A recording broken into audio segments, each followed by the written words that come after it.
কবর থেকে তোলা হচ্ছে সালমান শাহর লাশ। মৃত্যুর দীর্ঘ ৩ দশক পর হত্যার প্রকৃত কারণ উদ্ঘাটনে কবর থেকে তোলা হচ্ছে ঢাকাই চলচ্চিত্রের অমর নায়ক সালমান শাহর মরদেহ। নির্বাহী ম্যাজিস্ট্রেটের উপস্থিতিতে লাশ উত্তোলনপূর্বক সুরতহাল প্রতিবেদন তৈরি ও পুনরায় ময়নাতদন্তের নির্দেশ দিয়েছেন আদালত। মামলার তদন্তকারী কর্মকর্তার আবেদনের পরিপ্রেক্ষিতে ঢাকা মেট্রোপলিটন ম্যাজিস্ট্রেট জুয়েল রানা এই আদেশ দেন। সিআইডি সূত্রে জানা গেছে, সালমান শাহর মামা মোহাম্মদ আলমগীরের দায়ের করা হত্যা মামলার প্রেক্ষিতেই এই সিদ্ধান্ত নেওয়া হয়েছে।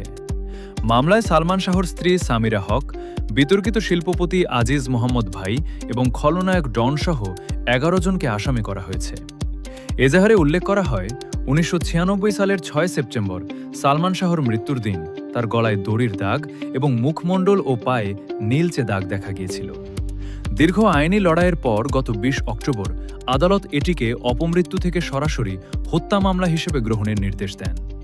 সিআইডি জানিয়েছে, সব আইনি প্রক্রিয়া শেষ করে দ্রুতই সিলেটের হজরত শাহজালাল রহমতুল্লাহি আলাইহ মাজার প্রাঙ্গণ থেকে সালমান শাহর মরদেহ উত্তোলন করা হবে।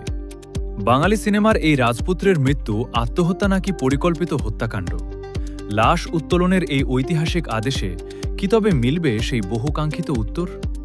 পুরো দেশ এখন তাকিয়ে আছে সিআইডির পরবর্তী তদন্তের দিকে।